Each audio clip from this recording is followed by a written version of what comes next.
Και το θέμα είναι ότι αυτές οι εικόνες είναι τραγικά οικίες. Τις έχουμε ξαναδεί. Πάμε να δούμε τώρα ξανά στην Κεφαλονιά ποια είναι η κατάσταση. Τώρα, αν βρέχει, ποια είναι η εικόνα. Βλέπετε τον Χρήστο Στρατουλάκο και ναι, βρέχει.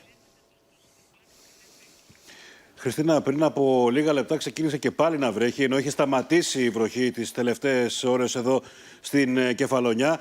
Θέλω να δείτε λοιπόν την εικόνα που συνεχίζει να υπάρχει εδώ στα Περατάτα.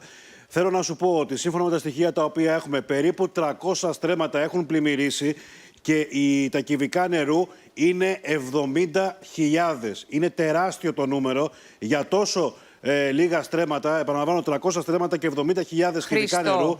Βλέπετε άλλωστε εδώ είναι αυλή σπιτιού. Αυτά που βλέπουμε δεν είναι θάμνη, είναι δέντρα. Είναι δέντρα και δείτε είναι που δέντρα. Έχει φτάσει το νερό και φαίνονται πραγματικά σαν να είναι απλή θάμνη. Όχι. Μιλάμε για κανονική λίμνη. Βυθίστηκαν όλα.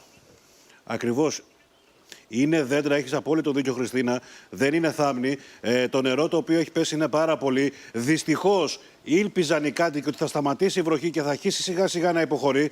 Κάτι τέτοιο δεν γίνεται. Ο καιρός δεν είναι σύμμαχος στην προσπάθεια των κατοίκων, οι οποίοι δεν έχουν δει ακόμα το μέγεθος της καταστροφής. Αυτό το οποίο ζητούν, Χριστίνα, είναι με κάποιον τρόπο, δεν γνωρίζουν οι ίδιοι, δεν είναι αρμόδιοι, να μπορέσει σιγά σιγά να φύγει το νερό. Γιατί για να στεγνώξει, ακούσαμε και το ρεπορτάζ νωρίτερα, θα περάσουν 2 μήνες. Σε 2 μήνες τα 20 σπίτια και οι επιχειρήσεις που βρίσκονται κάτω από το νερό, πέρα το ότι θα έχουν καταστραφεί τα πάντα μέσα, θα υπάρχει και πρόβλημα στατικότητα των κτηρίων. Συνολικά να σου πω ότι στον Δήμο Αργοστολίου, δεν αναφέρουμε μόνο εδώ, είναι 45 τα σπίτια και οι επιχειρήσεις που έχουν υποστεί ζημιές. Είτε κάποιες μικρές ζημιές, είτε πολλές χιλιάδες ευρώ. Δεν έχει ξεκινήσει καταγραφή γιατί δεν μπορεί να πλησιάσει κάποιος σε πολλά σημεία, Χριστίνα.